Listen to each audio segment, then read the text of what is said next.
The presenting sponsor of Moon Tower Soccer is FVF Law. To find out what makes FVF a different kind of injury law firm, you can visit fvf.law. Hello, friends. Thanks for listening to Moon Tower Soccer. This week, we're going to review Austin's 1-0 victory over the LA Galaxy. We'll preview this weekend's first Copa Tejas match of the season in Houston, and then cover some other Austin FC news. My name is Landon Cottom, and we're joined, as always, by Mr. Jeremiah Bentley. Hey, everybody. I'm Jeremiah Bentley, and we're also going to answer some listener questions, which when we don't write exactly what you're going to say in the first paragraph, sometimes it doesn't get there. But yeah, I'm Ron Burgundy. Yeah, it's great to be back.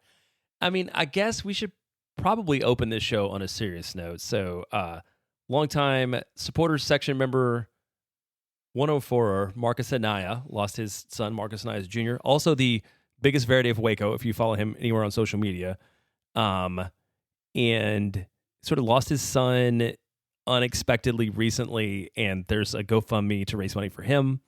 We're going to put a link in the show notes. And then there's also some cool stuff that, did you see the stuff online that kind of came up around this in support of him at the match this weekend? Are you talking about with McConaughey? Yeah. Yeah. McConaughey was at the match and saw photos afterwards of him going up and saying some words to Marcos Sr. and giving him a hug. That was really nice. Yeah, that was really nice, and I think all the supporters sort of held a spot for him, and so this is the thing that I most love about this experience is the fact that there's like a real community of people that that you wouldn't necessarily know otherwise, in good times and bad. So it's just another reminder of what Austin FC means to everybody when it's more than like just a soccer team. Yeah, absolutely. Yeah, and I think those are the things to, keep in mind during the hard times on the field, that there's bigger things happening than this, and like focus on those and lean into those whenever the stuff on the field isn't doing it for you. Yeah, absolutely. All right, let's talk about the Patreon quickly before we get into the rest of the show. Still waiting on the actual materials to get here in hand, but once again, the bandana at the $5 level, the St. Blaine's Moon Tower and Morita hot sauce at the $10 level, and the bandana at the $10 level. But yeah, again, we greatly appreciate all the folks who have already joined. Some of you have sent in some questions already that we're going to answer later on. But we have kind of some stretch goals we're going to do to maybe incentivize a few more folks to join here in the next couple of weeks. So if we can get 10 more people to either join the Patreon or upgrade their current membership to another level, we are going to donate $100 to the Central Texas Food Bank. And we were trying to decide who we wanted to, like what charity we wanted to do this to. And there's some stuff in the news, Jeremiah, as to why we kind of decided to go back to the food bank for this one. Yeah, I think when we talked last week, you talked about how we seem to always kind of go back to the food bank as just like a basic needs organization when these drives or things come up. But there's definitely an increase in demand. And I think we saw that maybe like the demand at the food banks is even more than what has been like since the pandemic, or maybe even all the way back at the start of it.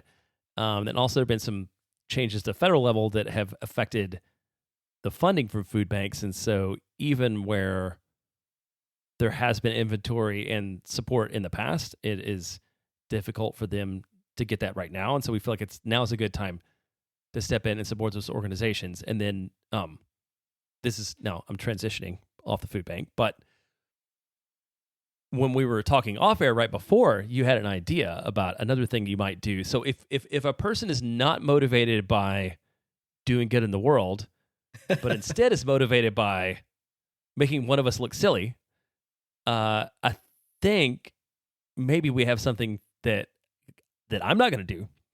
I think I did the what was it, the hot wing challenge. I did that. I was thinking of the stupid race, the Spartan race. I did the Spartan race, which I almost died. So I feel like this is less physically embarrassing, stressful, but maybe more personally embarrassing. Like, Landon, do you want to commit to doing something here on air with everybody? Yeah, in case we hit that, I'll throw my hat over the fence here and commit to it on mic. I love this. So what you said is you would be willing to have be the receiving end of having your hair dyed green. I believe you do not want to dye your hair verde on your own, but you will find somebody who will do it, and we'll make a little added bonus for folks if you're up for that. Yeah, and this is not going to be like the temporary spray that washes out in the shower. Like I'm going to go to a professional and have it permanently dyed green. Not semi-permanently. Hair is not permanent, but yeah, I'll do that. If we get 10 folks to join or upgrade, we'll give a donation to the food bank, and I will be sporting a Verde haircut to a game in the near future. And I will very happily be there shooting video and photos of it. So those of you that do that on the Patreon will have a chance to see Landon's new look before it's out there in the world. So thankful that you did this. And clearly, now that you've said it, you cannot go back and edit this out. Well, I guess I can because I am the one who edits it. But yeah, you have a much more important job than I do, and very public facing one. And I kind of talk to like 3 people at work. So now's as good a time as ever. That's a big commitment, man. I appreciate you for doing that. Hey, one thing that I don't think we've talked about this time around is sort of the difference between what we give people when they subscribe to our Patreon and maybe others in terms of like, does not apply to the challenge. I don't believe it doesn't apply to the challenge, but like as long as you renew, you get all the stuff. Like you don't necessarily have to do something different to get the thing. So that's for those of you that have been here before. If you can upgrade, it contributes to the food bank and Landon dyeing his hair green. But if you stay at the same level, we appreciate that, and we will continue to send you the things, the new versions of the things that you would get regardless. Right. Yeah. We kind of base this on kind of like public radio drives. With those, you often just get a reward if you join as a new member or if you upgrade. Since we don't do a ton of extra bonus content, we wanted to make it worth your while. And then also just because it's fun and people seem to like it, just to give the rewards to anybody who is a member every year, regardless of if they upgraded. We have talked about doing some more bonus content though. So that would be another incentive to join that wasn't an incentive in years past. And so we did Moon Tower After Dark. That was a big hit. I think maybe we'll move that to Patreon only this year. And then Mike and I were kind of brainstorming a few weeks back about maybe 1 or 2 other little bonus shows we could throw in for Patreon only as well. So yeah, cool gifts as far as merch goes, but then we're looking to also do some extra stuff this year as well. I like that idea. Well, let's get into the story of the week. So Austin FC picks up a victory at home against the LA Galaxy.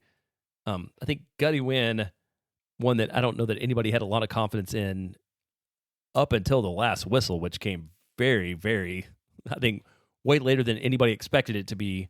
But Austin now sits second in the West and is somehow ahead of their pace on points for from the 2022 season. So what are your high-level reactions from this one? We also sent the Galaxy to the bottom of the Supporters' Shield standings. Yeah, was this like the worst start from a defending champion in the history of the league or something like that? I was watching the Fox broadcast, and they kept talking about that moment that I think it was no cup winners had ever gone 9 matches without like winning a game. And I would guess not many teams, period, have gone 9 matches without winning a game. But yeah, we got it done. And we saw a bit of a change of formation in this game too, that we'll get into it, but I think kind of helped us in this game and was one of the reasons why we were able to get it done. And that was shifting to a 4-3-3. And so we mentioned that we're going to do listener questions. We also noticed some opportunities to plug listener questions into the rest of the show as well. So we'll kind of sprinkle some in and then do a big batch of them at the end. But we have one here that was kind of apt to this talking point. It's from Brett Hopkins. He says, "Hey, y'all, it seemed like we were able to generate more chances from our 4-3-3 in the last match.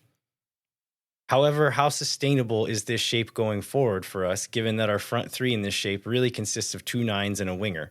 It seemed like Uzuni was still staying mostly central.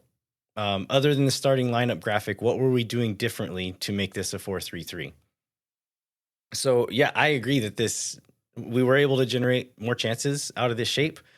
And it was, again, formations are useful to a point. They're never entirely true. But I'd say 4-3-3 was the closest thing to it. We had Sabovich at the 6, Danny Prayer and Owen Wolf as kind of those free eights in front of him. Slightly different roles again. Owen tending to drop back into pockets more often to help with buildup. Owen more often pushing forward or rotating wide to create overloads. But both of them doing both of those things at various times. And then one way that they were using that to create opportunities that we weren't getting in previous games was you would see Danny drop into a space in the buildup, and it would cause their winger on that side, often Paintsill. He would have to make a decision to either slide inside and cut off the passing lane to Danny or to stay wide on Gallagher. And so if he stayed wide, there was a pass to Danny's feet there.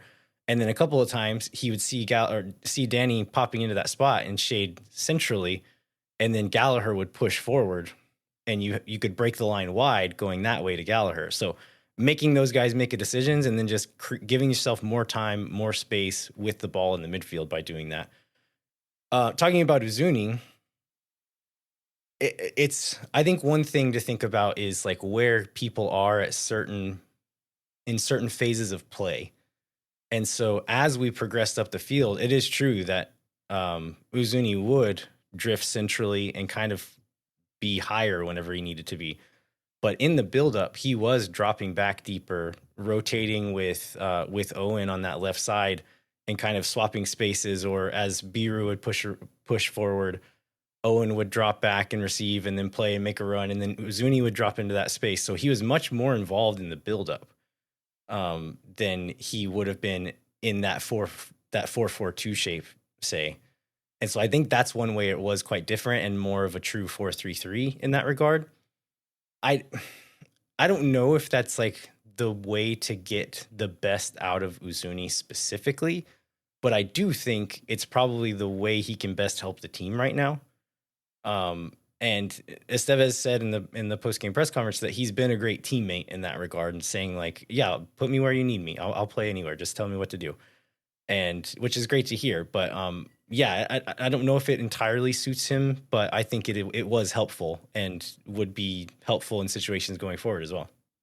Yeah, I think the other thing was that I felt like in the press conference leading up to the match, Nico talked about Uzuni and Vazquez kind of being on top of each other because they're both playing as the forwards and not really having a good idea of what kind of runs to make when crosses come in or, you know, when Austin's on the counter or Austin is in the attack. And I feel like in this lineup, while maybe they were both sort of central, like at least they were in the spaces they were supposed to be and not both in the same space. Because Uzuni might be like inside, but he was inside, but still on the left and inside, right? You know, and Vazquez tend to be coming like through the middle, and like the near post and the set pieces and stuff. So in some way, like that amount of that definition is like loose and fluid as is, seem to help them find their places in the attack, which to your point probably leads to Brendan Vazquez getting a lot of really good opportunities, one of which he finally converted. Maybe not so much from Mirzo Uzuni, but it led to the benefit of the whole team.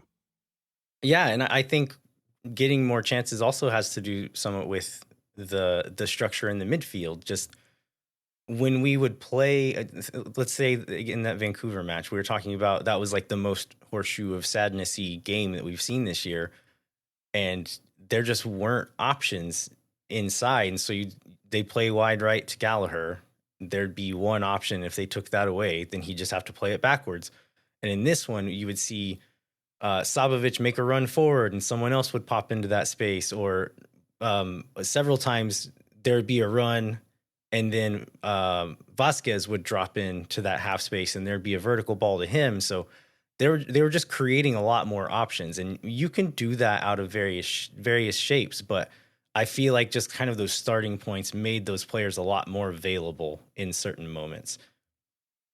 And then talking about if it's sustainable, I would say in games where we think we're going to have a bit more of the ball, I think this is a good blueprint to follow. Like this was helpful.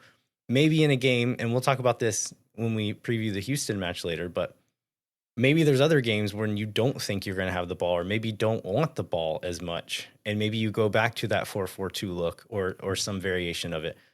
But in a game where they like Nico thinks we're going to have the ball and thinks we can use the ball a bit more to our advantage, yeah, I think this is probably the shape to go. And then looking at the defensive side, they also kind of defended in a 4-3-3. And I was a little bit concerned about that part of it.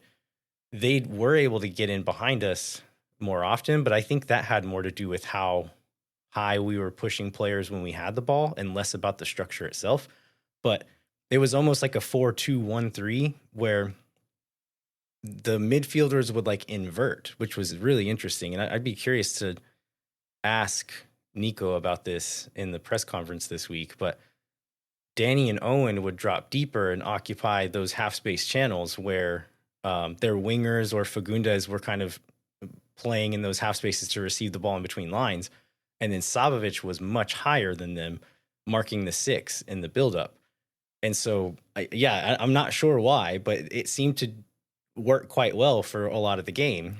And then still kind of kept a good defensive structure deeper whenever we had those players there. The times we got beat out, it was when Beer was upfield or we gave the ball up in a vulnerable position. They rarely just beat us when we were in our defensive shape. So I think there's some potential in this shape, both offensively and defensively. Well, this kind of leads to the question, like, is this team actually good? So we'll start with this. On one hand, Austin's second in the West. On the other hand, Austin scored 7 goals in 9 matches, happily allowed 8, but has a negative goal differential despite being second in the West. And I want to preface your answer by saying we talked about how we need to enjoy the moment sometimes and like get off the, worrying so much about the exact specifics and details of things. And I think about a couple times when we interviewed Adrian Healy in 2022, and when like Austin was winning but didn't look great, or when Austin went out losing streak and then bounced back against LAFC, and he's like, y'all just enjoy the moment, just enjoy like what the team has done. And so I feel like we spent a lot of time in consternation about how Austin spent $30 million on 3 attacking players and can't score. I also think that we should make space for being like, this team second in the West. That's cool. I don't know, like it's voodoo magic. It's stressful every week. I don't know why it is, but I just like want to enjoy that it is through 9 games. Yeah, I mean, it's enjoy it. I would also say don't get cocky about it, because I don't know that we're necessarily going to stay second in the West. Like, I'm not that convinced by this team, but I think they're good enough to stay in the top 5 in the West for the rest of the season, and maybe higher than that. Maybe they will stay higher, but they need to fix some stuff for sure before I'm willing to say that. And we have a fun question in the listener question segment later, kind of extrapolating some of Austin's numbers across the whole season. And I did some math earlier, and there's some pretty fun takeaways from that. Yeah, they are. They're almost unbelievable. So I think one of the things that this leads us to is another listener question from Beef Jerky, who says, since we've been poor at finishing across most of our history, what are the mechanics of improving finishing? Are there structural or mechanical things the team can do to improve? Or is it just each of the individuals and we just ended up with DPs struggling with it? And not just this season, but basically short of Driussi in 22, like every DP in our history has struggled with that. Yeah, as far as like the mechanics of improving finishing, the last few years I've picked up another nerdy soccer hobby of watching training videos on YouTube, both through Coach's Voice, which is a cool resource, but then also there's a guy, I can't remember his real name, but he's like a career USL player that's had this YouTube channel for a decade, and it's called Become Elite. And it's focused on younger players, like what's it like to train as a pro, gives tips on how to get tryouts with colleges, how to get in touch with agents, how to get chances for like lower level teams who are having tryouts. And it's a very well done thing. But a lot of his videos are just like, okay, off season, I'm going to go do some training with this like private coach. And it'll be him and a Portland Timbers homegrown that plays the same position, who just both go to this coach, and they'll just be working out together and doing drills. And that's been a lot of fun to just like learn for someone like me who's more or less like self-taught about soccer and didn't come from the inside where I was like part of one of these programs and got to see what the training side looks like. It's been really interesting for me to learn all of that. All that being said, the actual mechanics and like technique stuff of striking a ball and scoring a goal are things that are not covered at this level. Like they don't work on those things anymore. I think the assumption is if you are playing at this level, you've got that part down. And so the like when I look up finishing drills, it's often like working certain situations. Like, okay, here's 3 dummies around you in the box. I'm going to play a ball to feet. I want you to take a touch in front of you, strike it with your second touch. Then I'm going to play another ball, take a touch further out from distance, and then strike it in a different area. And it's like practicing scenarios so that you are comfortable receiving the ball and striking the ball quickly from various parts of the field. That is more what the finishing drills look like. And so I'm sure Austin FC is doing all of these things. So like all that to say, like, I don't know that there's anything else necessarily that you can do to like improve this kind of cold streak for guys that we know can, especially for guys that we know have scored a bunch of goals in the past, like in the not so distant past, and have done it multiple seasons. Yeah, and I think that's the thing that you have to look at right now is like probably number one is find guys who have done it before and they're likely to do it again. And then the direct answer to this question then becomes it is down to each of the individuals. And we ended up with 3 DPs who are struggling with it as of right now, but they also have a history of being able to do it. And you just have to trust that they're going to be able to do it again. And some of the underlying things like with we can talk about this when we talk about his goal, but Brendan Vazquez gets to some of the things that Giassi Zardes couldn't get to, even though Giassi Zardes has like a long goal scoring history because Brendan Vazquez is physically able to do that still, right? And none of the DPs that are struggling right now have these kind of external factors that make you think that they won't be able to find that touch again. Right. Yeah, that's a really good point. I think this kind of transitions into another point I had. So I was at a wedding this weekend. I get a text about the game from a friend of the show, Jessica Luther, and she says, I genuinely don't understand why the ball isn't going in. Is it just bad luck over and over again, or is there a technical reason? And I was, again, at a wedding and had a couple of drinks and was feeling like, I don't know, happy, I guess. And philosophical, but that's usually what I get after a few drinks. Sent her like a silly message at first and said, my guess is that it's some cosmic force working towards some larger cause that we can't understand. And then I followed up with my genuine answer, which was that I think it involves a little luck or lack thereof and confidence. And then again, a few drinks in and feeling philosophical, I started thinking about luck. I'm like, what is luck? And how do humans think about luck? And I think we often talk about it as like this force that causes good or bad things to happen to a person or to a set of people for various reasons. It's a curse or bad karma or whatever kind of thing you might believe in. And when the reality, or what I think so, is like human brains are just kind of wired to pick out patterns and assign meaning or value to them. And so I don't really believe in that superstitious definition of luck. So whenever I talk about bad luck, I think more what I mean is chance. I think that's a better word for the way I use that word. And so like some things happen just because they have to. Like when you flip a coin up into the air, it has to land on one side or the other. And that result may mean a good thing for one person and a bad thing for the other. But the coin had no intention. There was no external force. The coin had to fall on one side or the other. It's just chance. It's going to happen one way. And so I like all that to say is like, I don't think Austin is cursed. I don't think there's some external force that is like making these balls not go into the back of the net. And so like with that in mind, how do you change this run of like bad luck, for lack of a better word, when these guys who we know are capable of doing these things aren't doing those things?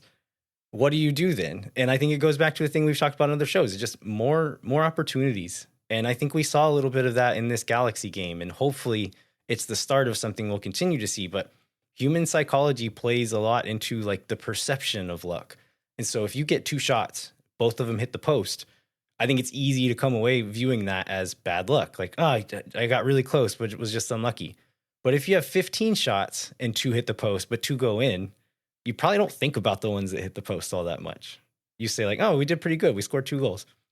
And so I think with more opportunities, it'll lead to more chances of scoring, which leads to a higher probability of scoring, which will lead to comfort and confidence by these talented guys on the field, which will lead to better perceived luck and more confidence and more comfort on the field.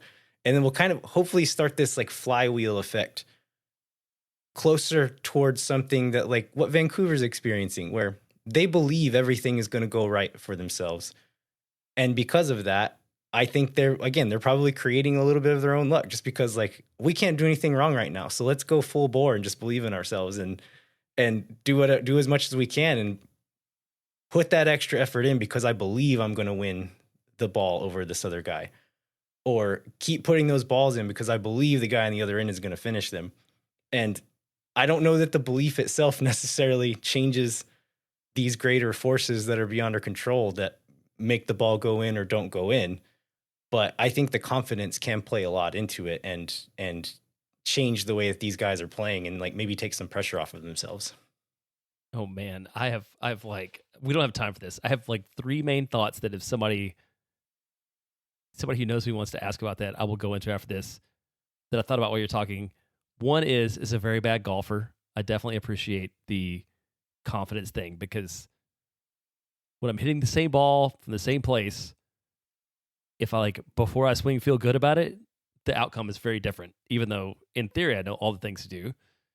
2, I want to talk about coin flips and No Country for Old Men because I feel like Yes. it's a very instructive lesson in what a coin flip can and cannot mean to somebody. And then 3rd, there's this psychological theory about that ties back into the chance creation, whereas like the people who have more good ideas don't generate more good ideas on a percentage basis than everybody else. They just generate more total ideas. And then by the fact that they generate more total ideas, they're going to have more good ideas than other people. But like nobody is 100%. Like every idea they have is a good idea. But some people are just like really good at generating them. And I feel like that's probably like the point you were making on the shot thing, where like, or a quality shot thing, right? Where it's generate a lot of quality shots and some are going to go in. Like you're never going to generate like the perfect ratio of quality shots. Yeah, absolutely. So yeah, luck favors the prepared. So hopefully these guys can get out of their own heads eventually, and the talent that we know they have will start to shine through, and we'll get that net rippling a little bit more often.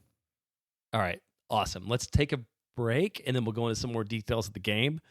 Then we talked about them. We'll do some more listener questions and Austin FC news and preview Houston after the second break. All right, hang tight. We'll be right back. When no one is around. Moon Tower Soccer is brought to you by our friends at FEF Law, the official injury lawyers of Austin FC.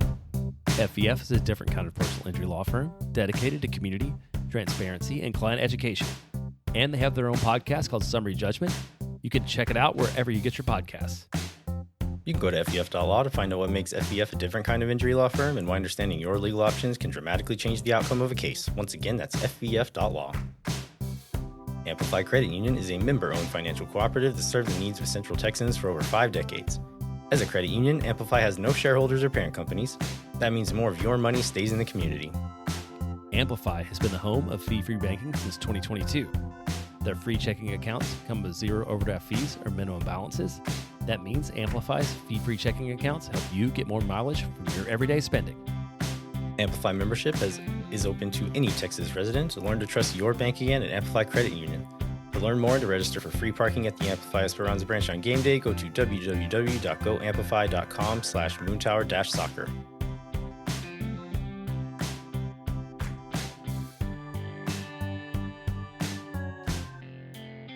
All right, we are back, Jeremiah. We're going to dig more into the LA Galaxy win. What were some of the pre-match narratives leading into this one? I think that a lot of them related back into last week, right? In the Vancouver match and how poorly it went, and the questions around like, is Austin any good? Will they be able to do anything? And so I think the number one question was like, what is the mentality of this team? How does Austin bounce back? I think there's questions around like, would we see lineup changes? And those were highlighted by discussion around one that we would see in the midweek when Nico was asked about Osman Bukhari and his contributions, and whether like basically would you bench a DP if he's not giving you what you need to give you? And then on the positive side of things for Austin, the injury report gets a lot cleaner. So I think we only have Dessler left on it, if I remember right. But we're going into the midweek, so Ilie and Rubio back into the squad, which they were both missing before. Yeah, they're both missing. So he has more choices. I think when we think about Galaxy, we sort of touched on this in the opening, and we talked about this last week. But it would be, what could we see for this team with a belief that if you want to get right, LA Galaxy this week is right for the taking. This didn't work out in terms of like a goal explosion, but like ultimately it works out in terms of the outcome for Austin. Yeah, you mentioned Estevez's press conference. Things that he said both in the midweek last week and in the post game, talking about trying to reset after the Vancouver match, and that they did more like position group meetings, and we're asking the players like, what did you see in this game? What was the problem? What do you think went wrong here? And that some of the guys had different answers because they just had an idea of what was supposed to happen, and the other guy had an idea of what was supposed to happen. And so like both are right and both are wrong, depending on how you look at it. But if they're not doing the same thing, then everybody's wrong. And so he said they kind of took this opportunity as like a reset, like, okay, this is what you're seeing. This is what this guy's seeing. Let's get on the same page and discuss what we think what should happen next time we're in this situation. And then came together as a team and kind of rebuilt some ideas about what was supposed to happen. And okay, these other things that aren't working, let's leave those behind. Let's start fresh now with the things that we think can work and move forward with those. And again, yeah, like you said, we didn't thump them 3-0 or whatever, but it was a much more complete game on the offensive side than we've seen probably in almost any other game except for that first one against Kansas City. And then still a pretty solid defensive performance as well. Yeah, and I think the defensive side of this can't be underestimated, because we keep talking about how we expect more from the attack, and players they've scored, and they've scored the pass. They should score more, but I think Austin's had 5 clean sheets so far this year already, and I believe I saw earlier that Brad Stuver's career high is 8. So we're 9 games in, and we're more than half of the way there, and they're very organized, and like they fixed the big things that didn't work against Vancouver, and maybe the chances didn't fall the way that they would, but ultimately the outcome is the outcome. So the lineup changes wise, we get I guess just like Svatak at center back is the one change. For Everybody else, and then we get Obrian for Bukhari. So personnel wise, those are the only swaps. But then we get that 4-3-3 shape, both offense and defense, and so that's a prominent change as well. Should we get into match events, or is there any other prefacing here? I don't think we need to set it up anymore. Let's get into some game action, and we can talk about I think we talked about the underlying numbers a bit, and we can, whether they're relevant, which I think there's a couple specific points when they are, we can get back into that. But Austin almost gets the first goal on the afternoon, in a very dramatic way, in a very exciting way, in what could have been like goal of the year for the team had it worked very early on. Yeah, this is the Uzuni bicycle attempt in the 7th minute. There's some good team defending leads to this opportunity. And so Austin is building through the press, have to recycle it back. It goes to Heinzike. He plays a ball over the top to Vazquez. The pass is a little bit overcooked, and so it sends Vazquez well wide of the goal. But it was so wide that the keeper couldn't come out to it. So Vazquez gets over to the ball, loses it to Garces in that area. But I think this is a good example of the importance of kind of keeping your team connected. And so I see this, you see this in like rec soccer a lot where, okay, the ball is way upfield. We have 1 or 2 guys up there. If we lose the ball, it's better for me to stay deep because I'm closer to the goal. And I understand that logic, but whenever you are not also pushing up and staying connected to your attacking players, yeah, you're closer to the goal, but you're giving up this whole chunk of the field to the opposition that then they can play into and then probably work you deeper into your own half with possession, especially a team who likes to keep the ball in possession. And so Vazquez didn't have a great chance of making something out of this, but you still want that whole shape to push forward and stay connected to him for both offensive and defensive reasons. If Vazquez wins that ball and keeps it, you want to have structure there for him to pass back out and hopefully try to score. If he loses it, then you want to have the structure to then counter press and try to win the ball back and not let them just play back into your part of the field too easily. And so it's kind of counterintuitive to some people to think like stepping higher can be the safer thing to do. But in this case, it's what it is. They're able to, so Galaxy gets the ball. They're trying to play back out. Austin keeps that pressure on. Gallagher ends up jumping an outlet ball, heads it back upfield. It finds Obrian. He maneuvers through a few defenders, gets to the inline, puts the cross in, and then Uzuni almost scores, like you said, goal of the year on a bicycle kick there. But yeah, it's defensive work and kind of defensive structure and staying connected is what leads to this goal, or this shot anyway. I was like, I wish it would have led to that goal landed, but it did not. For the most part of the first 30 minutes of this match, Austin has a lot of, if you look at a momentum chart, like a lot of momentum, but I never felt comfortable in that moment. It's because as much as you believe that Austin has players that can make a difference and make a chance out of nothing, Joseph Panciel and Gabriel Peck are absolutely players who can do that. And Peck made everybody quite nervous, like throughout the first half, not only in this first part of the match, but like, throughout. Yeah, he gets a few chances. And like I mentioned before, Austin were pushing numbers a bit further. They were able to keep the ball a bit longer, work up the field. Biru would get high at times. Gallagher would get high. And then Savovic a few times would also, like, he's supposed to be the 6. And he's arriving late in the box at times as well. Whenever you're doing that, you're leaving yourself a little bit exposed. And there's most of their dangerous chances did not come through using the ball and breaking us down. It was us throwing numbers forward, losing the ball in an inopportune moment, and them springing Peck up that right side and him just being super fast and really good on the ball and able to get a shot off. So he gets one in the 15th minute. Some nice like transition play from Austin, really fluid with the ball, but we end up losing it. And maybe this is one where Savovic, he's making a late arriving run in the box as the lone defensive midfielder, more or less. And they clear it. Gallagher mishits a header, and then Peck is in behind without a fullback there because Biru had also stepped forward. And so that was the first big one. Stuver does well. Heinzike does well to kind of make him pick a direction, and he saves that one.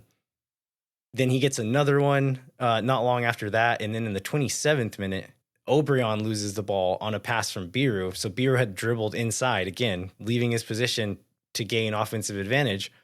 But then Obrian loses the ball just with a loose touch. They find Peck up that right-hand side. And so before, Peck had cut in onto his left and played it that way. So I think Heinzike cheats inside a little bit and also has Ramirez running off his back there. And so Peck feints that way and then just runs straight out that right goalpost.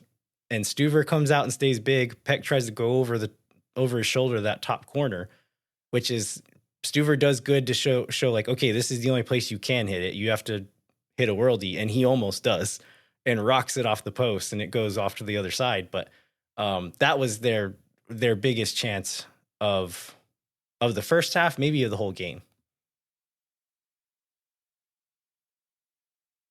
So then Uzuni, I was like, one thing is like, it was interesting watching this match.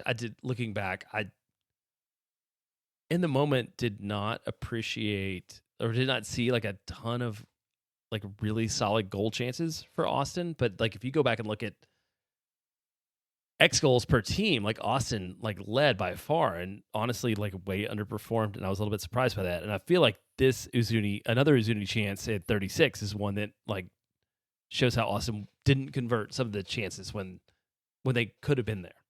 Yeah, and this one, McCarthy, the goalkeeper, plays a bad pass into Austin's press, and the ball just hits Uzuni essentially, and he has a go from distance. It's a tough angle, and Eric Zabaleta, their center back, is able to hit it back out.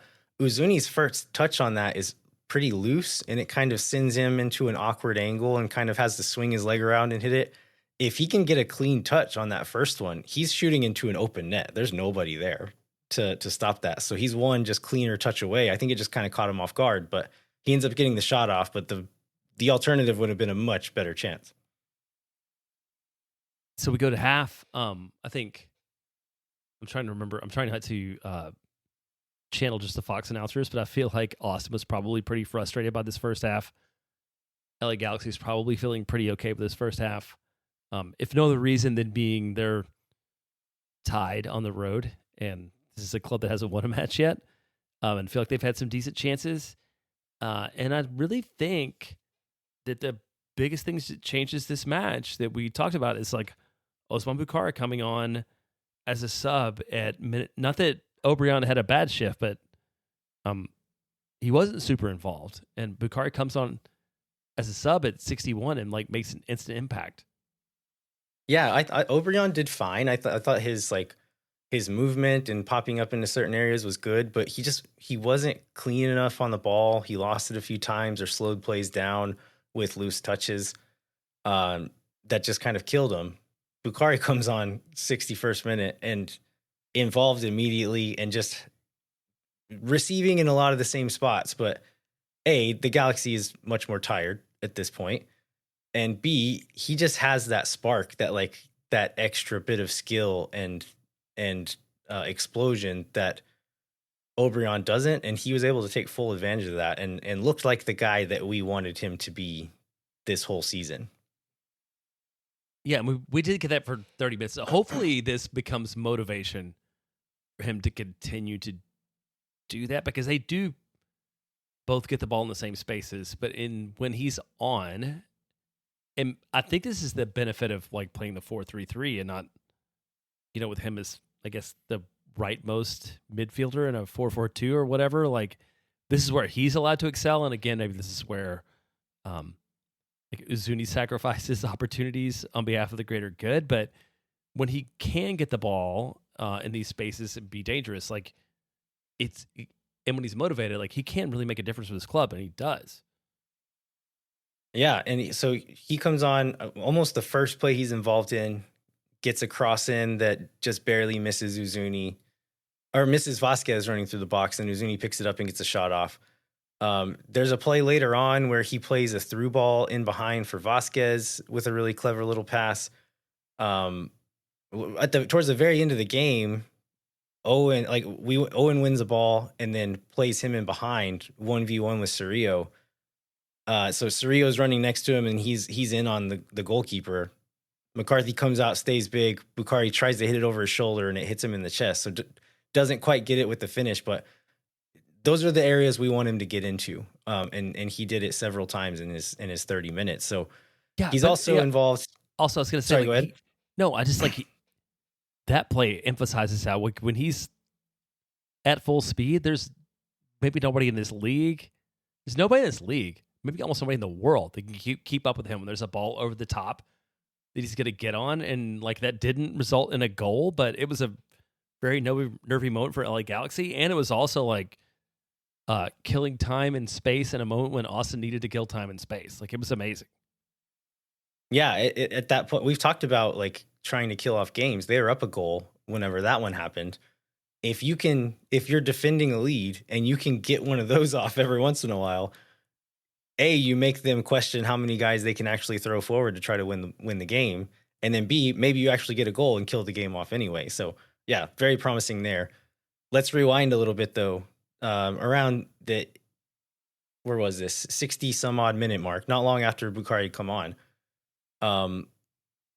Vazquez finds Bukhari wide, 1v1 with John Nelson, their left back.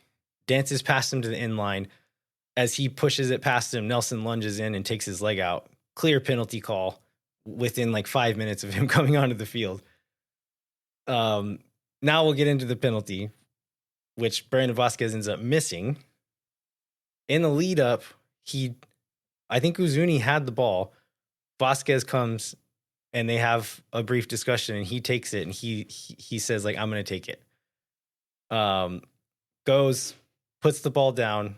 And if we didn't talk about these yet, but this is in a situation where, okay, he's missed a couple of shots, including a header in the 55th minute where they find Vazquez at the back post.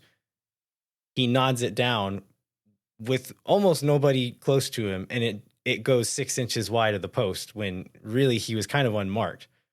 I brought that up to talk about his confidence. I do want to give him kudos on the movement on that one, that header in the 55th minute. He has Cerrillo marking him on that back post. He does a little swim move to get past him, and then hesitates and gives him like a hip check. So like just lets Cerrillo run into him, and he kind of bounces off, and then he's just standing there unmarked. So that's how he got so open. So deserves credit there. But then misses a header when he's essentially unmarked that he should have scored that one. But anyway, this is the headspace he's in as he's going in to take the penalty. I'm guessing Uzuni is saying like, yeah, you need a win, buddy. Take this one. Looking at McCarthy, so on the replay, they cut to him. He has his water bottle and is reading notes on his water bottle. So he probably has a few players' penalty histories and knows which way he's going to go. The way Vazquez takes this penalty, he seems to be reading the goalkeeper. He does one of those just like slow rollers. And so he steps up to the ball. McCarthy fakes a plant step with his left, as if like, I'm going to plant with my left and dive to my right. But then it's just a fake. So he does that and then shifts and then dives to his left. And Vazquez sees that plant step and just plays it really slowly that direction. McCarthy saves it easily. So again, a guy who's like probably not feeling the most confident then goes in and tries to play the safer option of a penalty instead of just thumping it. And it gets saved. Well, I would say two things on that. Like, one, McCarthy's really good at PKs. And I feel like whatever his water bottle said was probably to do exactly what he did. And Vazquez like played into that. So that was a chance to go up. I think a lot of Austin's XG comes from that penalty, Vazquez's missed header, and then that open net one that Uzuni tries earlier in the game. That is kind of the bulk of the XG, even though we had 16 shots, several of them are target. That was kind of the most of it. Both teams starting to show a little bit of fatigue in the 70th minute. Galaxy's, as we mentioned, Galaxy's earlier chances were all in transition, just getting Peck into space. At this point, they're starting to find more cracks using the ball, a little bit messy defensively by both teams. And so that messiness leads to this goal in the 81st minute, which is Brandon Vazquez tap in off of a deflected Jean Kolmanich cross. And there's a quote that I've said on the show before that I think this fits into this situation with Gary Lineker talking about like being accused of being a poacher and just being in the right place at the right time. And he says, no, I'm not in the right place at the right time. I'm in the right place all the time. And so maybe the ball doesn't come to me, but if it does, I'm ready and I'm open. And this is a situation for Vazquez here where his movement, again, is really good to create the space. As he sees that cross preparing to come in, he takes a few steps hard towards the near post and makes that defender kind of react to that movement and then shifts his movement to the back post. And so that's why there's nobody near him as that ball comes in, is because of that little move. Kolmanich plays in the cross. It takes a deflection, and he's able to just tap it in. Is this, I don't know, like, is this fully a redemption arc for Vazquez here? Or is it like, okay, you got lucky, bud? I want to say that he is the only striker that Austin FC has ever had. They could have a deflected ball and like stick his foot at the speed and the awareness to put his foot on that ball and direct it toward goal. Like, so I will take that as, as skill as much as like other opportunities he's created for himself don't work. The fact that he like makes so many opportunities allows this one to him to pull that one off. Yeah, I was talking about the defense getting messy for both teams at this point in time. The chain of events that led to this goal was, funnily enough, caused by Danny Pereira playing a bad pass. And so we have the ball. Danny's running towards the left touchline. He's trying to play it to Kolmanich on the wide left and just plays the ball right into Gabriel Peck's feet. And luckily, he hits it hard enough that it kind of bounces off of Peck. Kolmanich is able to get to it and get a touch on it. Owen recovers it. And then Jean continues his run up that left side. Mickey Yamane, their right back, has to step up to mark Owen there. And so he drops it back to Savovic, and Kolmanich has miles of space ahead of him. Savovic plays it in there.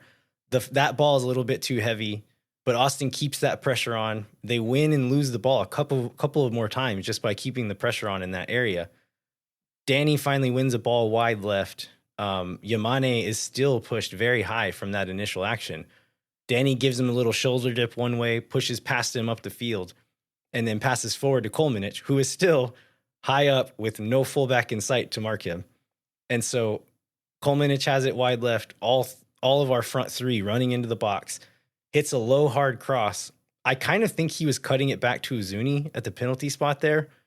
He was going to let Vazquez kind of take some defenders with him and hit it back, but Garces goes down, deflects it, and it changes the height and the angle of the ball is such as where, like, as if he were trying to play the ball to Vazquez the whole time.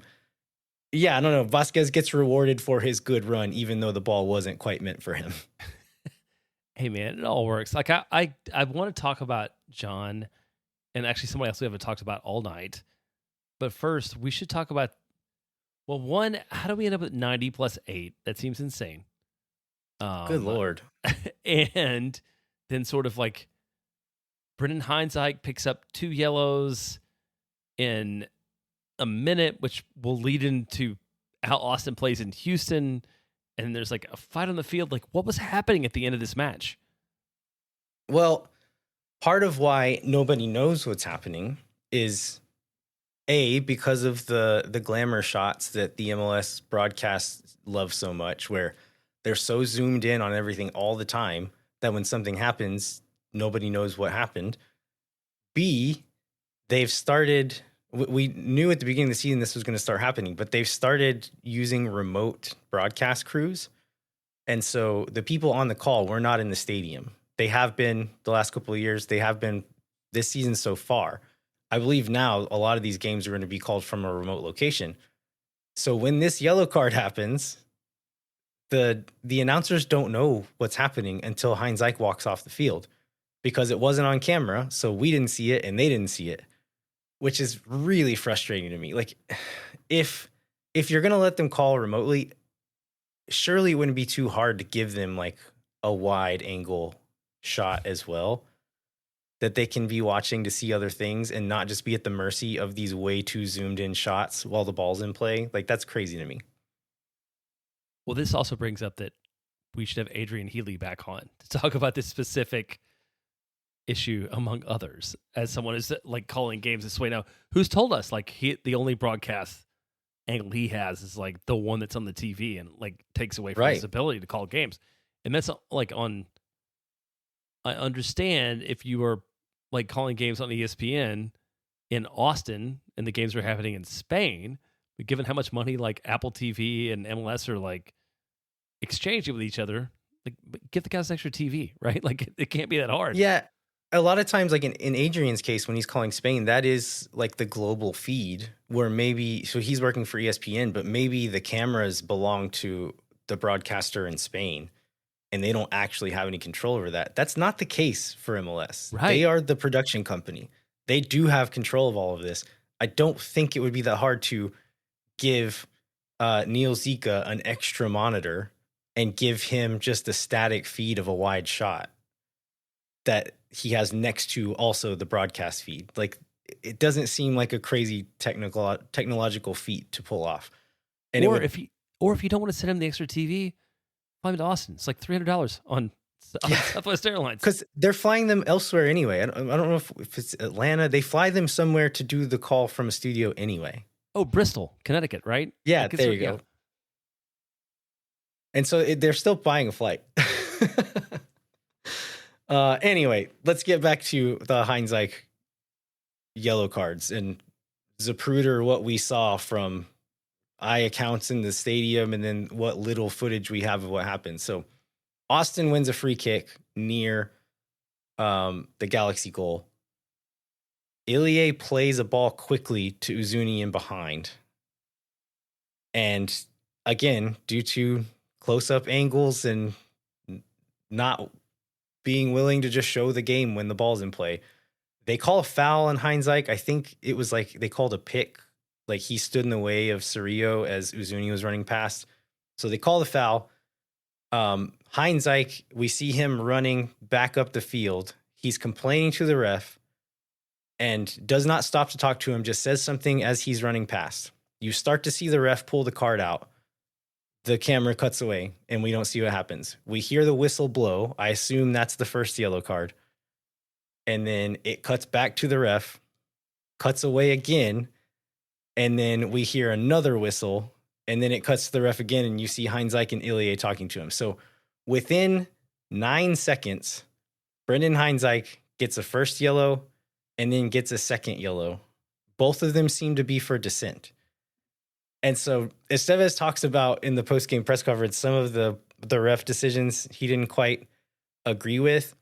I think in a game where Gabriel Pec goes out of bounds and like Sabovic shoves him out of bounds, and it's just like a 50-50 ball and just outmuscles him, not a foul. He goes down, comes back onto the field, lays down, stops play for 2 minutes. They let him get back up and continue playing. And there's like a rule for this, right? If you're going to slow the play down with an injury and don't come off the field, you have to leave the field. They did not do that. And they did not like give Austin the go ahead to keep playing, like do one or the other. You make a decision there, but the play was stopped for 2 minutes. Later on, Garces stops a corner from coming in quickly when Austin has an advantage there. Not a talking to, no yellow there. Christian Ramirez walks into Sabovic and pretends he gets elbowed in the face. He goes down. They decide to sub on Marco Reus for him, but still do a concussion check on the field before taking him off. And there's like, leave the field. Like, if you're subbing him, get off the field. If not, like, there's also a rule for this. Like, if you don't get off the field fast enough, the sub has to wait 1 or 2 minutes before he can come on. None of these things enforced. No strictness showed in those instances. Yet somehow, Brendan Heinzike gets 2 dissent yellows in the span of 9 seconds. Yeah, it was awful. I don't know what he said. Maybe he said something terrible and he deserved both of them. But given the way the rest of the game was called and the way that, like, normally if you get a yellow, there's kind of there's a cooling off period, right? Where you're right, like, there's like a time halo where like you can get your money's worth and say one more thing and then walk away. Yeah. And I like what the like letter of the law probably doesn't say that, and it's the ref's prerogative to like follow the letter of the law, but it's not how games are called, and it's not how you call the rest of this game, right? So yeah, right. Yeah, exactly, yeah.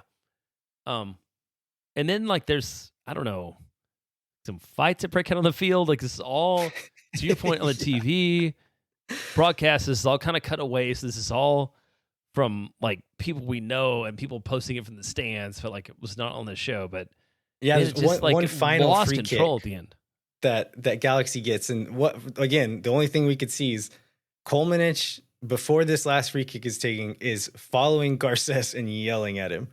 He gets pulled away.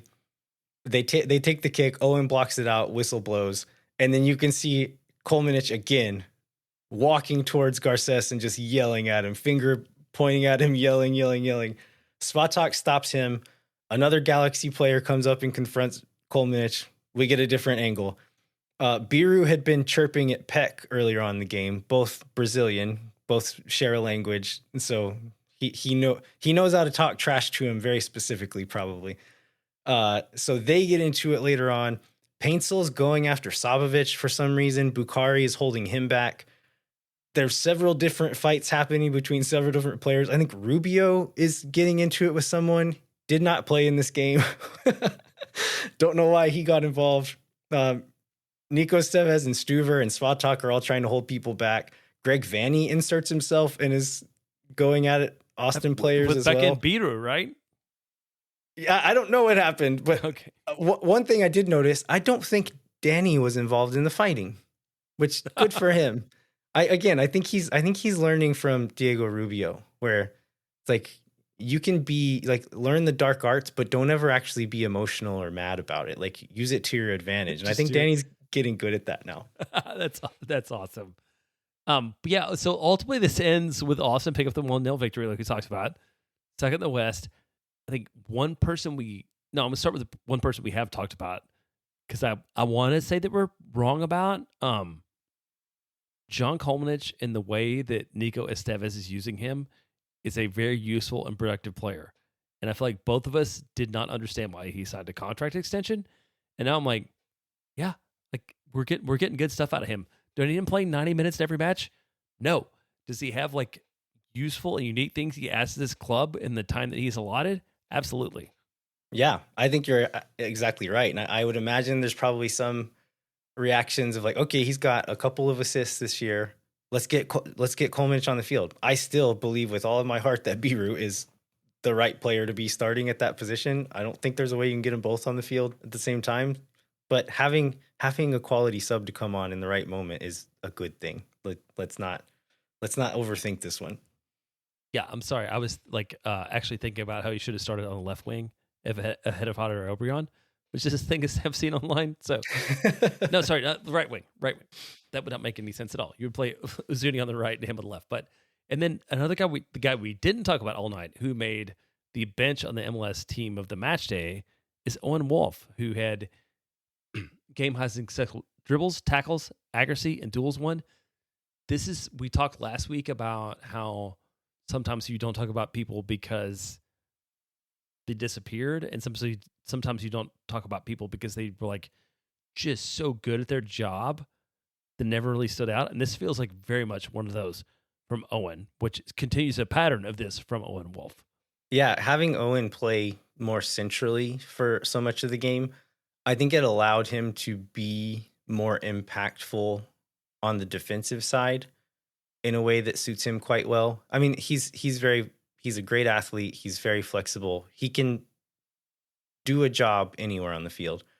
This is kind of the role that I've always imagined that as he gets older, gets more experienced, gets better, that he'll be best at, is kind of that box-to-box central midfielder, doing it on both sides of the ball and not being a guy carrying an offense, not being only defensive work, but being very capable and competent at both sides. And we saw a lot of that in this game. Well, I think before we get off this and start talking about Houston and answer a question or two, we should talk about the TIFO that we saw. I mean, it was amazing. I believe it was 16, 17 pieces, all designed individually by different artists. I mean, some of whom were very talented artists, and some of who were like fans with an idea, which I love. Like, if there's no judgment around what qualifies you to design a piece. Got a lot of similar from this club, a lot of players, and I believe that one or more of the supporters groups are going to create posts and Instagram stories that will be able to cover this way better than you and I can, like from the inside perspective. But just, I appreciate this so much, and I appreciate how much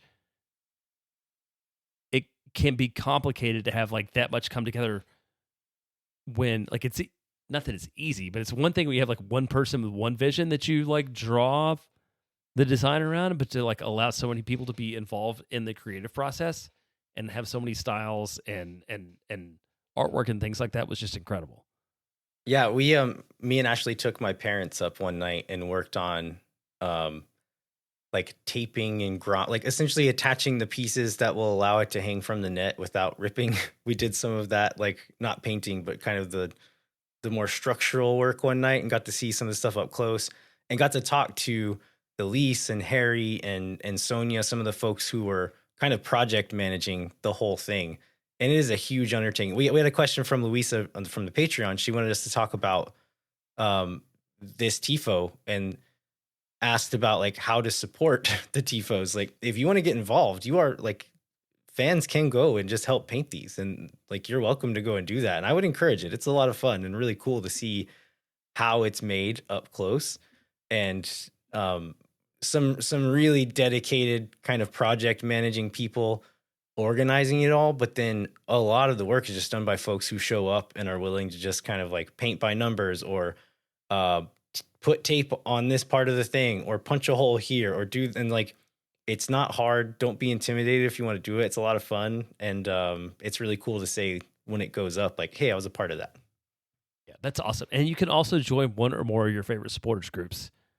If you don't have time or the means or whatever to volunteer, like join a group, and part or a lot of what your money goes to, in addition to getting cool stuff, is also in supporting things like TIFO and music and all those things throughout the stands. Think let's take a little break from here, answer a question or two, and then talk about Austin versus Houston. Let's do it. Moon Tower Soccer is brought to you by Sage Wilson Realty. The Sage Wilson team is made up of Austin experts who are client-focused and have over 30 years of combined real estate experience. Our friends at Sage Wilson Realty are giving away 2 tickets to an upcoming match. You can fill out the form in the show notes for your chance to win. If you or someone you know are in need of Sage real estate advice in Austin, talk to our friends at Sage Wilson Realty. Be sure to check them out online at sagewilson.com. Our premier sponsor is McGarwood's Consulting, helping clients in the public affairs space, from lobbying at the local, statewide, and federal levels to digital and communication campaigns across the country. McGuirewood Consulting has offices in 10 MLS cities, but only supports this podcast because Austin FC is about to start their road to becoming the 3-time Copa Tejas winners. Heck yeah! I'm glad we were like, yeah, you found time for the Copa Tejas part of this. Contact our friends at McGuirewood Consulting at mwcllc.com for more information. All right, we are back. We are already running a touch long, but we have some news to cover. We have to do our Houston Dynamo preview, and we have some listener questions that we need to get to as well. So we're going to go quickly here. First bit of news, MLS transfer window closes on Wednesday. It seems like at this point, Austin's probably not going to make any moves, and it's not that surprising. We have some space open. We've got roster spots. We have a little bit of money. But as Roto has said over and over and over, he's not going to rush into anything unless it's the perfect thing. Probably some more free transfers or things like that would be more cap friendly available in the summer. So maybe we get some news between now and Wednesday, but I'm not going to hold my breath for it. I think it's really smart of you. And I was just going to say the answer to that question is like, do I live in Roto's head? I do not. Therefore, I have no idea what's going on to go on. Just as so folks can remember, the summer window, which aligns more closely with the European schedule, which I think we'll probably talk about next week because we got a question about that, is the secondary transfer window is July 24th through August 21st. I think we can probably expect to see a move then. More likely than we can see a move between now and Wednesday. Yeah, I think that makes sense. We also have our opponent and the date for U.S. Open Cup fixture. So Austin FC will be playing May 7th against the El Paso Locomotive. I started my scouting against El Paso. They played New Mexico United in the last round. We're down 2-1. They tied it in the 7th minute of added time. No goals in extra time, and ended up winning in penalties. So they kind of scraped through on this one. I think they're currently sitting 5th or 6th in the West of USL.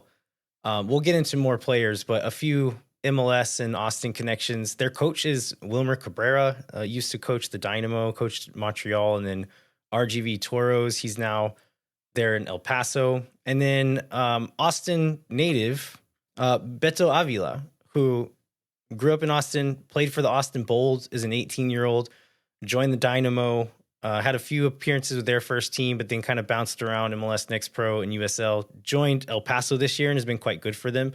We'll get into more of a scouting report and kind of what to expect from that on next week's show.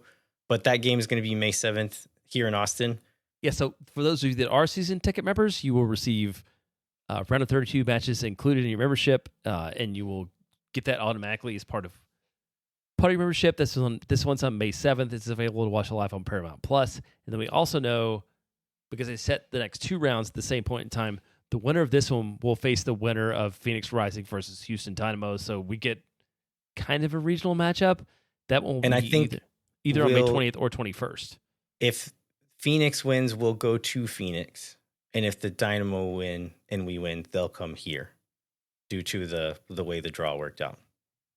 So bonus soccer for those of y'all. Hopefully bonus soccer for those of y'all who kind of stuck with Austin. I will be in El Paso on May 5th and 6th. Oh, and on the 7th in the morning. I can't imagine there will be a street fight among people who care so much about this U.S. Open Cup match that it turns out. But let's see. Maybe they'll give you a ride back to Austin. That'd be awesome. Thank you. Also, Southwest will hopefully take care of that. I feel like it'll be faster. All right. Should we jump to our Houston Dynamo preview? Yeah, let's do it.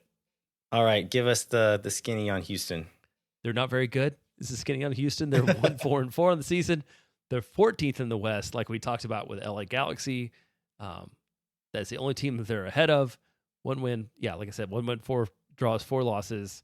They've only scored 8 goals on the season, which is just 1 more than Austin, but they have a lot more.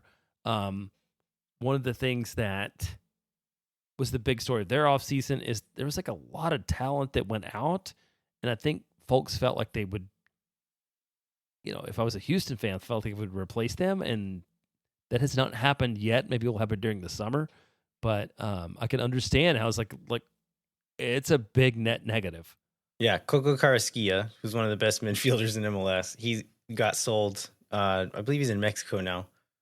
Hector Herrera, his contract was not renewed. Mikael, their Brazilian center back, they sold him to Palmeiras for a bunch of money.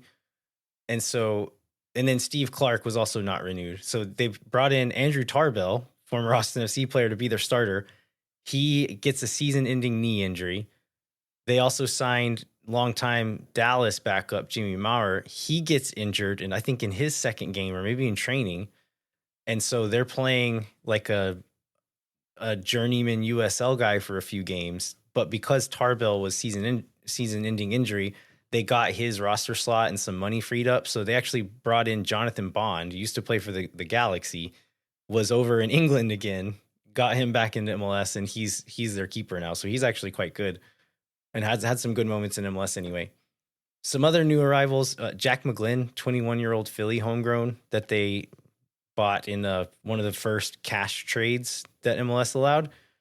Also have Nico Lodero, MLS legend, but he's aging now, is kind of a rotational player for them. And then also signed Andre Linger, who has just arrived from Slavia Prague. He played 15 minutes against Colorado the other night and scored a late goal to salvage a point, tied it up 2-2 at the death. I'm not sure if he'll be ready to start, but he'll probably play in this game for sure. We talked about Austin a little bit. What do we expect to see from Austin's lineup in this game? Well, I think the number one thing that we should expect to see from Austin's lineup is that with Brendan Hindsight picking up these 2 yellows that we'll never know the story behind because we didn't see it and the league won't talk about it, is what does Austin look like at center back? I mean, Julio and Svatak are obviously options, and it does not feel like the Houston is the kind of team that will put them in a position to have to be heroes, so it probably is okay. Those guys play there. I saw other choices about if we happen to get Dessler back, do we see Biru playing like center back? This feels like very overthinking things. If this, we just play the center backs at center backs, and the guys around them, they can be as good as they can be. And I expect to see that. I expect to see that has to be a change. Do you think there's anything else that we might see? So we have Ilie back now. I think it's a. I don't know like how Estevez thinks about him. I would guess he still favors him to be in the 11 if he's available and thinks he can go enough minutes to warrant being a starter. Maybe he's available and Estevez doesn't pick him, but it would be good if it were at least an option to know, like, okay, Ilie can go 60, 75 if you need him to, as opposed to just saying, like, okay, these are the guys who are healthy. We have to start them. So I honestly don't know what we're going to see. I think you can't really drop Owen unless you feel like you need to do it for minute management He's purposes. 20. He's 20, Landon. Like we're not managing his minutes, but it's fine. Maybe like talk about the other things that because you watched some, I think, film of their last match, and like how what Austin fans should look for from how we set up and like what's worked against us and also what Houston can or can't do. Yeah, one thing to watch on their side is, so we said they sold Mikael, their center back. The replacement was a guy they signed from their second team, Obafemi Awodesu.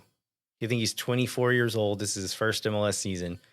He's big, has the tools, but has made some pretty critical errors for them this year, just out of inexperience, it seems. And so that'll be something to watch to see if Austin can take advantage of that. One thing I'm going to be watching out for as well is how we defend their right side. So Austin's left side while we're defending. The way they've played the last several seasons most of the time is they have Griffin Dorsey, who's right back. They'll regularly, almost every game, they'll play him almost as more of a winger. So he'll push really high. He's providing the width on that right-hand side. And then their left back and their center backs will kind of shift into a back three as they progress up the field. Jack McGlynn has kind of been playing on that right-hand side. He'll float inside and play a bit more as a midfielder as Dorsey overlaps up that right-hand side. The reason why I want to watch this is because against Vancouver, we had Bukhari on that side. They were pushing their fullback really high. It ended up pushing him really deep at times.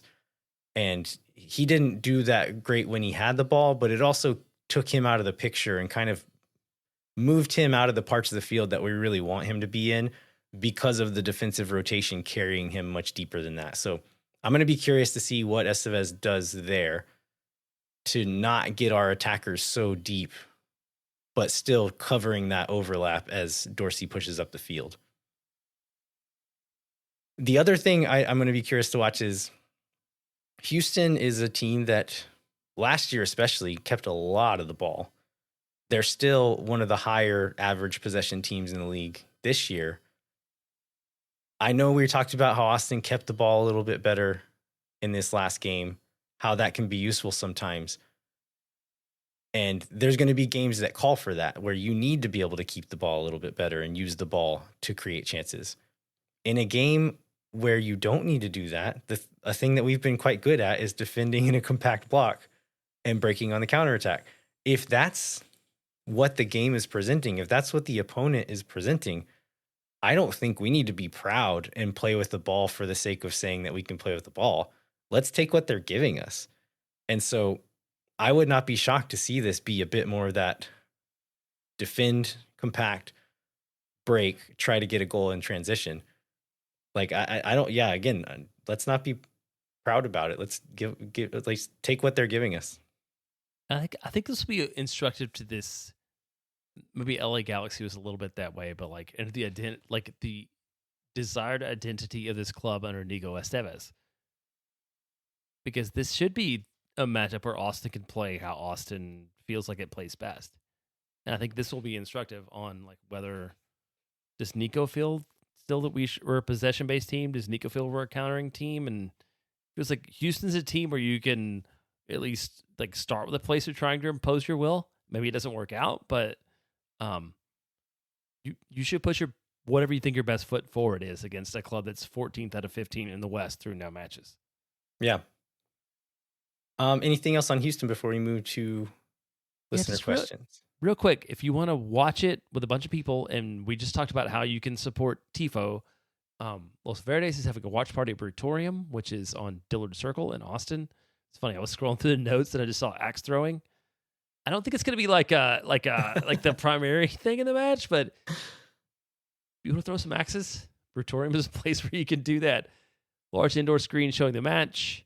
National Pretzel Day. I have had their pretzels. I met my ticket rep last year before the season opener there at Brutorium, and like we ate a whole bunch of pretzels.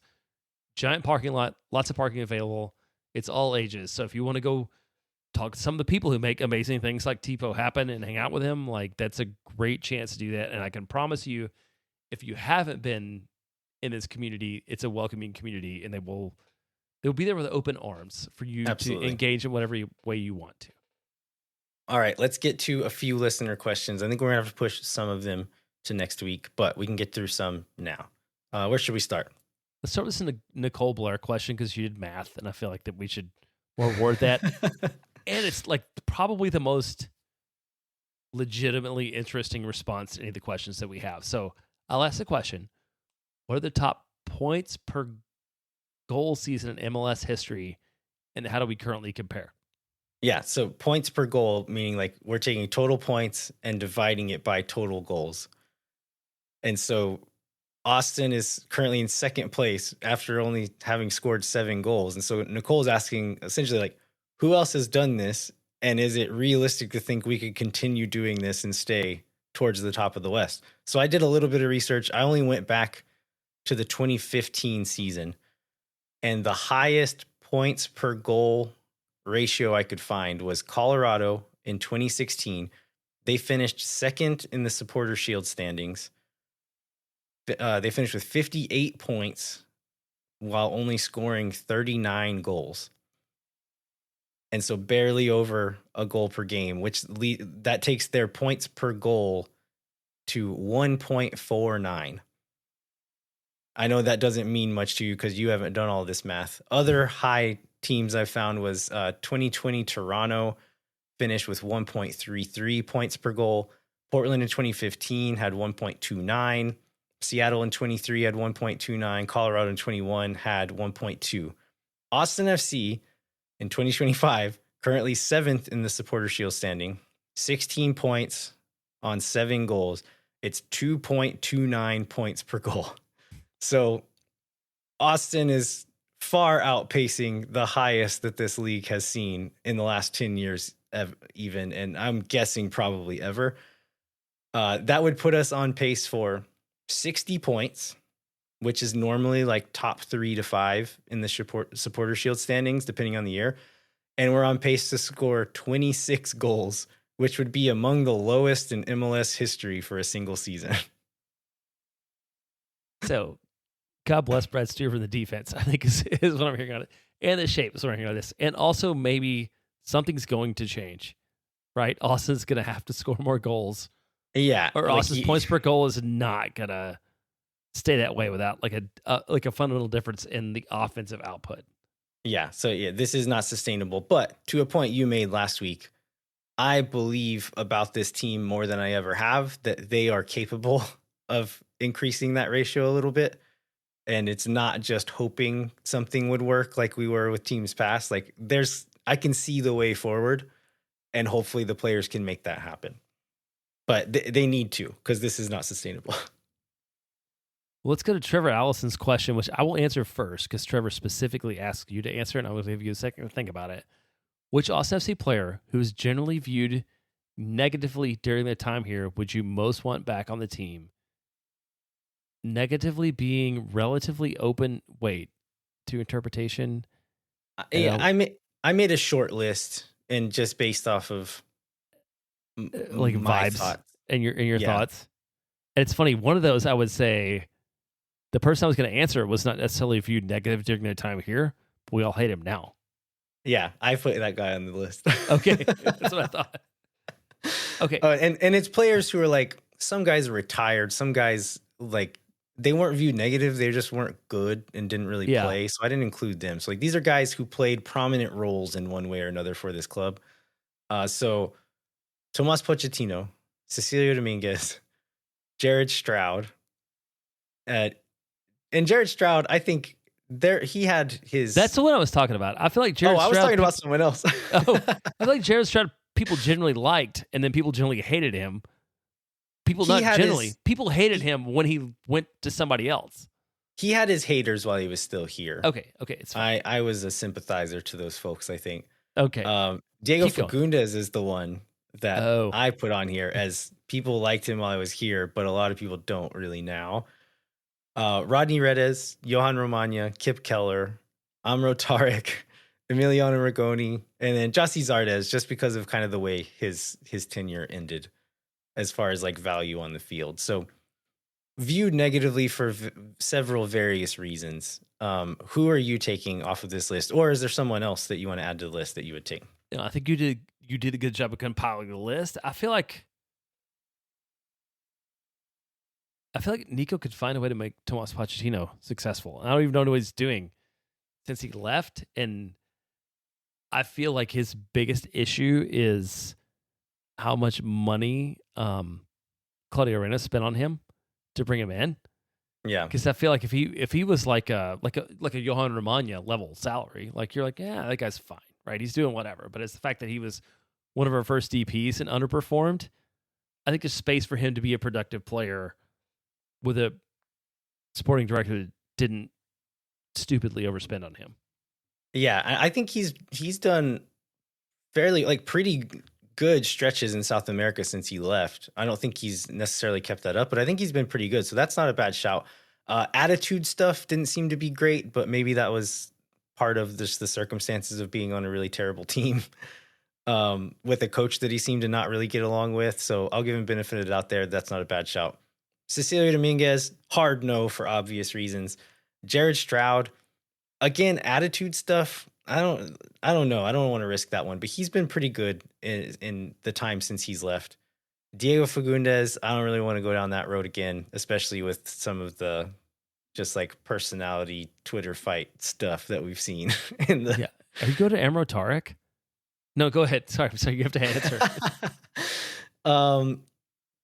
No, I think my answer would be Johan Romagna, but Romagna has been quite good in Argentina, and rumors that they've received offers for $4 million for him from Brazil, which is insane. And I grain of salt until someone actually pays that amount. I'm not sure that amount is actually happening, but by all accounts, he has done quite well in Argentina and is getting offers from other teams in Argentina and in other countries as well. So he seems to have been quite good, doing quite well. And I think in this system where we're not asking them to play with the ball as much as they were under Wolf, that he could probably fit into the system a bit more. My other answer would be Rodney Redes. If we brought Rodney in, not for a big transfer fee and for a reasonable salary, everyone seemed to love him. He did get a little better towards the end of his tenure here. And if he's not being asked to be like a major role player, just to have the guy on the team, I think he would be a welcome guy back in the locker room at the very least. Yeah, and I think he's been better since leaving. He's been good in Paraguay. Yeah. It's a lower level, but I think he's been better since he went back than he was when he was there before. So there's a bit of a measuring stick there. All right, let's do like one stupid question and one serious question, and then we'll get out of here. So I'm going to start with the stupid one. Wait, you should start with the stupid one because I feel like this is one you probably haven't researched any. This is from our old buddy ATX Birdcamp Lover 6969-420. He says, in the spirit of Easter, could Jesus microwave a burrito so hot that he himself couldn't eat it? One answer to this question is I spent way too long on like rethinking Christian websites about like the idea of this God paradox, and there did not seem to be a resolution, but apparently there's like an old school question about like, could God make a rock so heavy God couldn't lift it, which is this is based on. This is a Simpsons reference, which I feel like a lot of these questions are like cultural references we don't always get. So this is Ned Flanders come to Homer Simpson's door to try to convert him to something. I think it's actually trying to get him to give them money. And Homer asks this question, and Ned says that, yes, it is true that Jesus could make a burrito so hot he himself couldn't eat it. And who am I to question Ned Flanders, the greatest Christian philosopher I know? So I'm going to go with yes on that one. All right, let's wrap it up with one more question. Yes, it entered McGalliard with the success of San Diego FC and other recent expansion clubs. What did they do right? Why do we flounder? What is the legacy for our initial roster build in 2025? What are you trying to overcome? Do we have any bad contracts left? So before you get into the actual contract stuff, I will point out that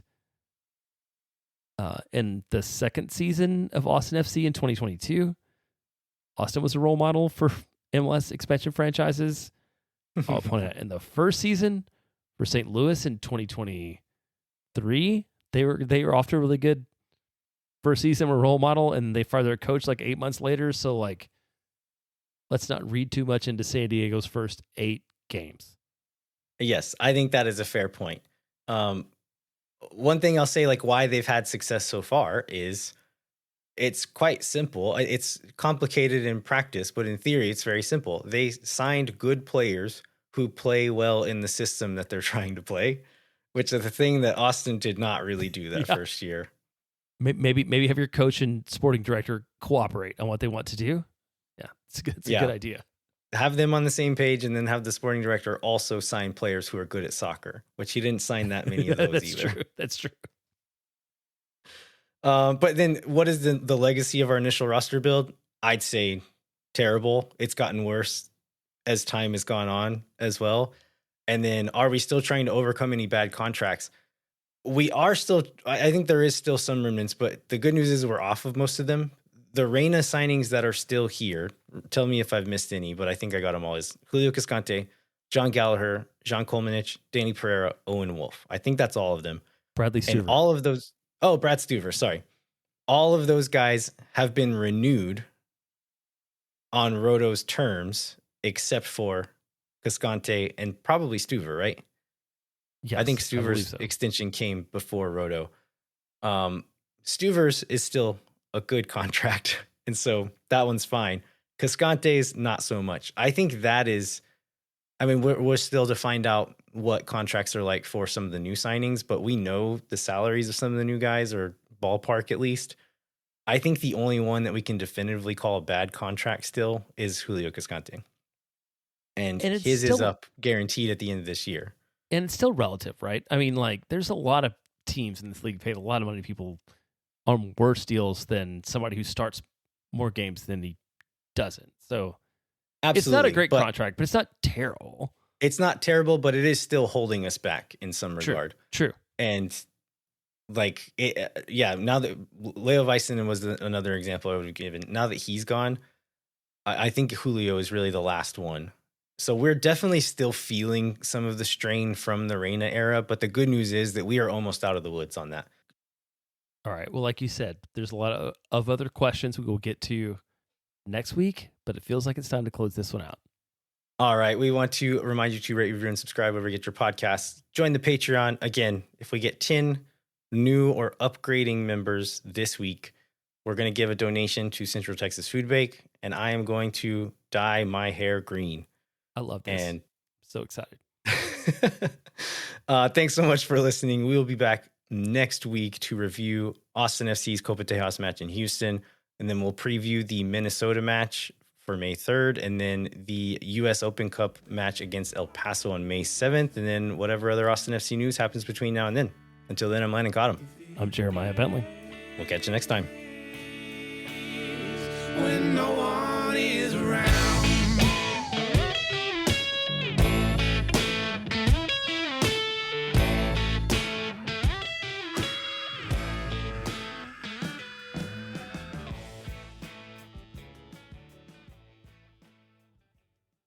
Thank for nothing, see you never. La gente. Oh my God. Because they love cheap boom boom sauce. Yeah.